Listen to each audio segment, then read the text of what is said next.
Bright Size Life might be the most important jazz guitar album in history, but that would make people mad. Hi, I'm Tim Bennett. Welcome to Jazz Review. It's an opportunity for us to check out an album that I really love and that you probably do too, and not so much review it, but more just, talk about its historical significance. Today, we're talking about Bright Size Life, which is a Pat Metheny album from 1975. It was his debut album. Now, Pat Metheny, one of the most important modern jazz guitarists. He got started in the 70s and right up until now has been really innovative and right at the front of the modern jazz guitar sound. Last 20 or 30 years, there have been other people like Kurt Rosenwinkel and Ben Monder who have sort of been maybe more important to younger players, but Pat Metheny it continues to be like this overarching sort of figure in the world of jazz guitar. And I think the amount of popular success he's had has also meant that he's rubbed off on a lot of non-jazz guitar players. And we'll get more into that in a tick when we talk about this album. This one came in 1975 off the ECM record label, which was a kind of different kind of jazz record label. He was 21 at the time, Pat Metheny, and he was just starting he'd been very recently started to teach at the Berklee College of Music in Boston. His trajectory was basically he was born in, I think, in the 54-ish, I think, 54, in Missouri. And he grew up playing in Kansas City, where he got, to be a pretty decent guitarist. He could follow the changes and things like that. He then went to Miami, where he planned to study jazz guitar. It was one of the first universities that offered a jazz course. But then he was so good, and there were so many people who were guitarists who were keen to study that year, that they actually just got him to teach. So he ended up going to Miami University to teach jazz guitar for 1 year. That is where he met Jaco Pastorius, who played on this album as well. So Jaco Pastorius, without the context, incredibly important bass player. Really reinvented what the electric bass was, especially in jazz, but definitely in a much wider sense, just outside of the genre as well. Okay, so Pat Metheny, after Miami, then moves to Boston, where he's teaching at Berklee, at the Berklee College of Music. He's playing in Gary Burton's quartet. Gary Burton was one of the really important vibraphone players in the 60s, 70s. Definitely the 70s and 80s were more of his influential period. Gary Burton, again, super important for jazz education, was eventually to become the head of the jazz school at Berklee, but also is famous for mentoring players like Pat Metheny and later another guitarist like Julian Lage to become sort of real figures in their own right. So he's playing with these incredible players, including guys like Steve Swallow, who was playing bass in Gary Burton's band, another guitarist, Mick Goodrick, who was playing in Gary Burton's band at the time. And that's, in that context, he had got some notoriety when he was given this record opportunity with ECM. Okay, so the track he makes, the album he makes is Bright Size Life. It's 8 tracks long, 7 of them are original, 37 minutes. It's actually not that long, maybe at the time it's about right, but by today's standards, certainly it's a very short album. But you didn't even have cassette. Maybe you did have cassette in 1975. Either way, not an age of long albums.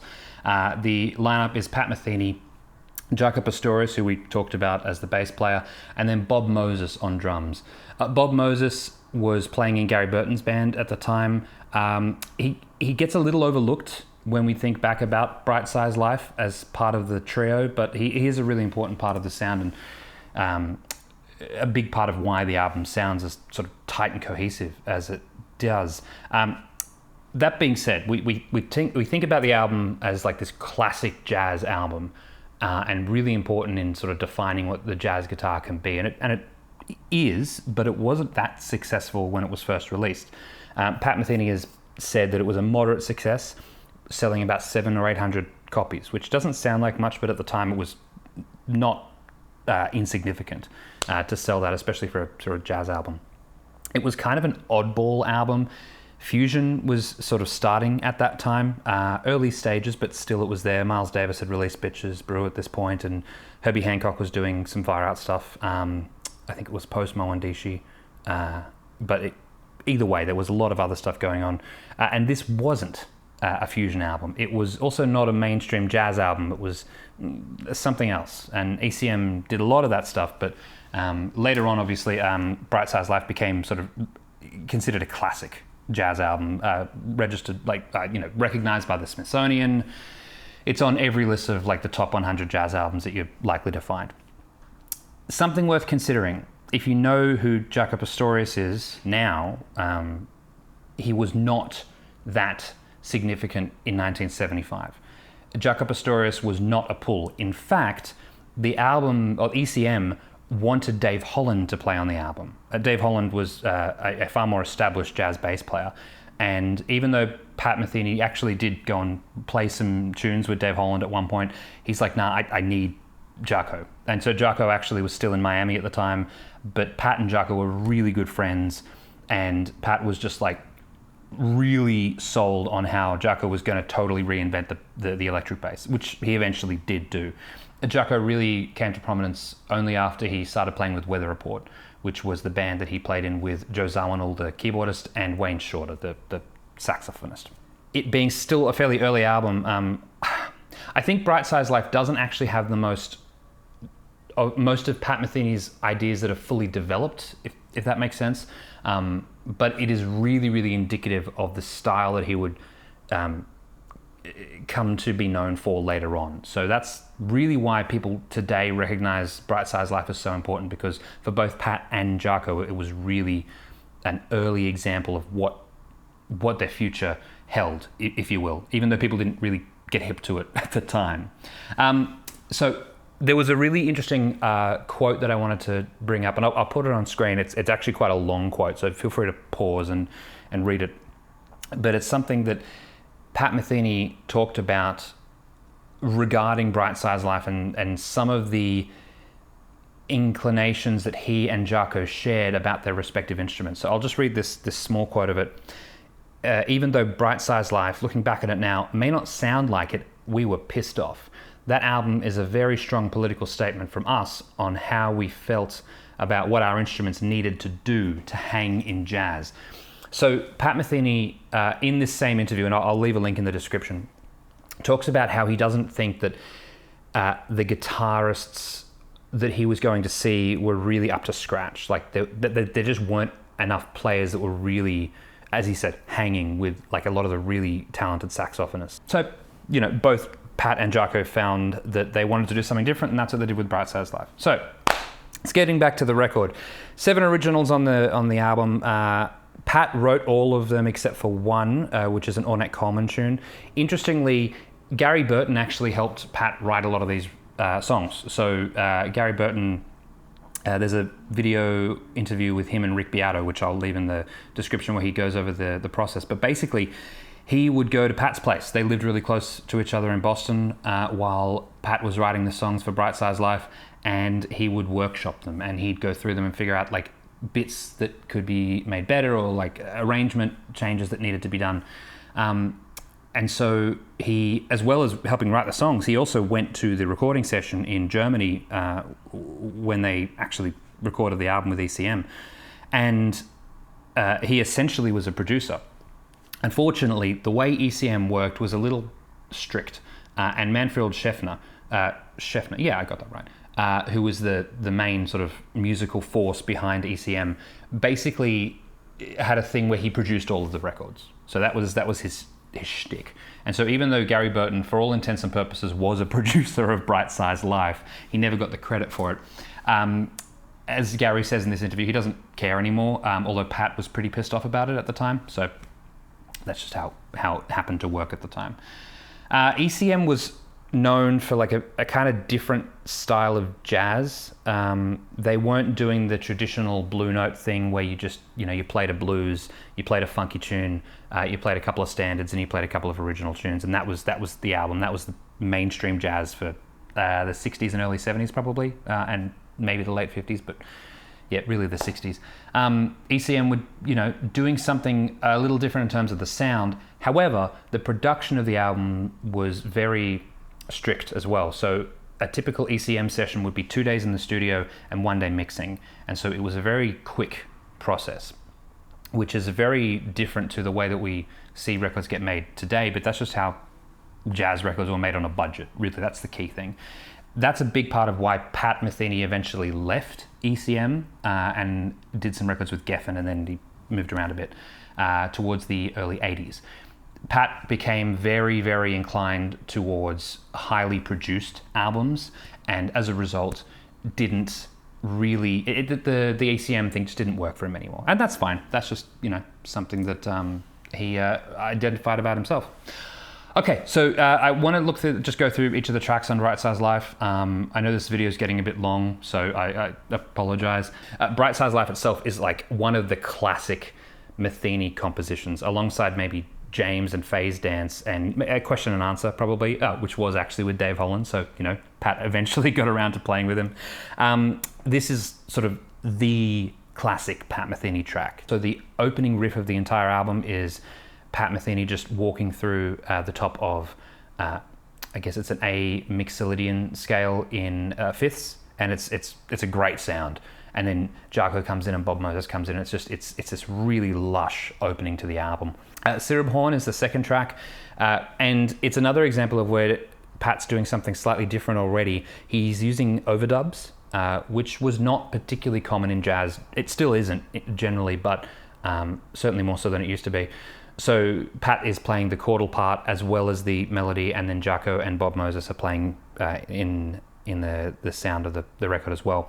The overdub parts of the chordal guitar is a 12-string guitar, and each pair of strings is tuned in fifths. So if you're trying to play that part, know that it's not going to sound as lush as Pat Metheny's, unless you use like a pitch pedal, or you have a 12-string that you want to get a custom set of strings for.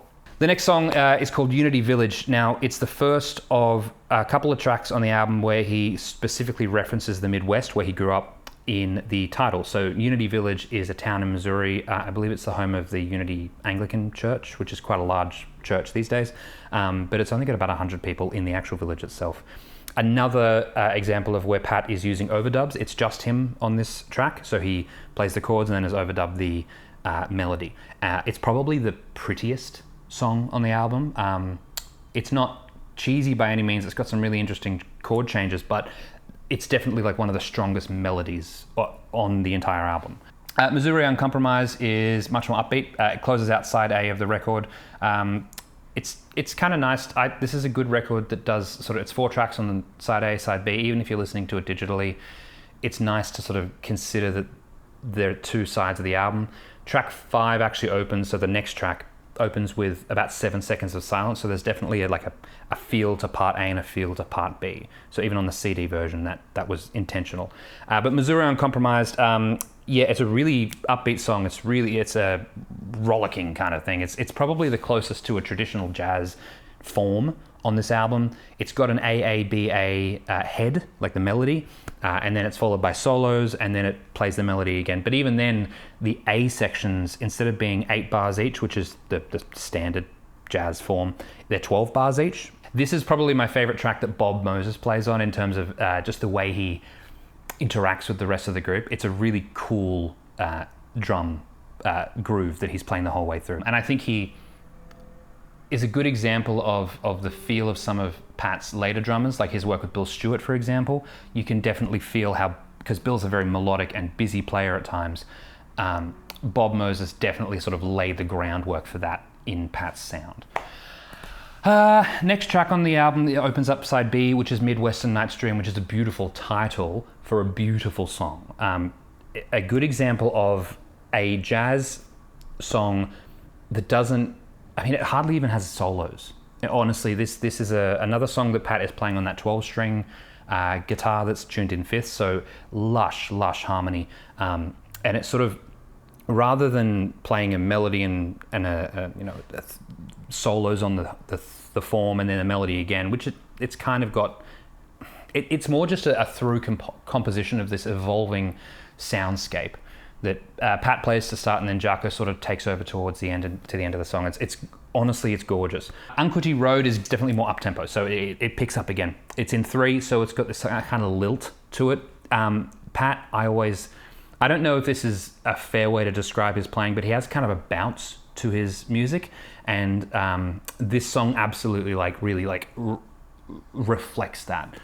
So the rhythmic feel of this song is really, really cool. The bass and the guitar parts both like form the melody at times, which is a really cool sound. And then Bob Moses sort of comes in and pushes and pulls the energy a little bit. Omaha Celebration is the 7th track on the album. It closes out the originals. This is the last original on the album. It's almost an R&B tune. It's got a real groove to it. There's a lot of sort of chord-based soloing and, again, more interplay between the 3 of them. So really hip song to sort of like finish it. Good example of also where Pat's pulling ideas from, not as explicitly as he does later in his career, like on albums like American Garage, but from sort of pop and rock, or just non-jazz genres. Like he's pulling these ideas and these feels and playing them as a jazz guitarist. So it's a really cool mesh of ideas. Immediately after that, of course, we've got the song Round Trip Broadway Blues, which is a combination of 2 Ornette Coleman tunes. Now, if you don't know Ornette Coleman, he was the pioneer, essentially one of the pioneers of free jazz, which is a much more open, rule-breaking, dare I say, inaccessible kind of jazz that not everyone is a huge fan of. It's tricky to get into, but from a playing perspective, the sound of jazz was really, really heavily influenced by Ornette Coleman, especially on his album The Shape of Jazz to Come. I don't know why he put this on. I think it's a great combination of those. I mean, the track is great. I wonder whether it was almost proof of Pat's chops, though, because he was doing such a different thing for the first 7 tracks on the album. I wonder whether putting this in there sort of was a way for Pat to prove to the various different like listeners out there that like, yeah, he's hip with this like more legit kind of jazz. I don't know. Either way, it's a lot of fun. Look, so overall, let's finish up because this is a long video now. It's an important album for both the guitar and the bass guitar in jazz. I think not so much because of the album itself and the songs that are on it, but what it represents between Pat Metheny and Jaco Pastorius' playing. Pat Metheny and Jaco Pastorius, both incredibly important figures in the development of the sound and place of guitar and to a lesser extent, well, guitar and bass in jazz. Jaco certainly did more to revolutionize how to play the bass, although I think Pat Metheny was one of the people, alongside people like John Scofield and John McLaughlin, who were able to pull the guitar into a much different space within jazz. Now, obviously, you know, that also is helped by guys like Jimi Hendrix, you know, like the rock players at the time. But Pat Metheny did it without playing fusion. That's the key thing. He didn't use a lot of distortion. He didn't have to play in a fusion band. He could play in a jazz combo and still pull a lot of that stuff. And that hadn't really been done as well before. So even if Bright Size Life initially and even later, the album itself wasn't necessarily the key thing, the players that were on the album were super important. Yeah. Technical standout on the album, though, I think is Jaco. Pat Metheny's playing is really wonderful, and like a lot of the ideas are better sort of formed on later albums, which, you know, you expect from a developing guitarist. He's 21. I mean, to be that good at 21. Anyway, I'm not that good at 30. I don't know if I'll ever be that good. And then I just think the other thing is Bob Moses really gets short shrift on this album because he was also playing with the Gary Burton band, and he really pulls it together. Like that rhythmic glue between these two really out there, not really out there, but like players who are doing something consciously different to what is being done in jazz and doing it both incredibly melodically. So to sort of be able to pull that together and give it some cohesion, I think Bob Moses really deserves a bit of a shout out for it. Anyway, I have rambled far longer than I expected to, so I apologize for that. But if you are still here, thank you so much for bearing with me. Go listen to the album. That's the key takeaway, because this is it's a short album, so you don't need to spend a lot of time on it, but you get a lot out of it through multiple listens, especially if you can really take the time to listen to just even each track individually without any other sort of things going on. Just like put some headphones on, close your eyes, just check it out. And then I think the historical context is really important to understand why this album matters from a jazz perspective, but also just the development of the guitar as an instrument. If you had a good time, please leave a comment. This is the first of potentially several videos like this. I have no idea if it's worth doing more, so let me know if you think it is. Subscribe to the channel if you'd like to see more videos from me like this, or like my other videos, which are more produced, a little less ranty. Here's a couple of examples. Thank you very much. I'll see you next time.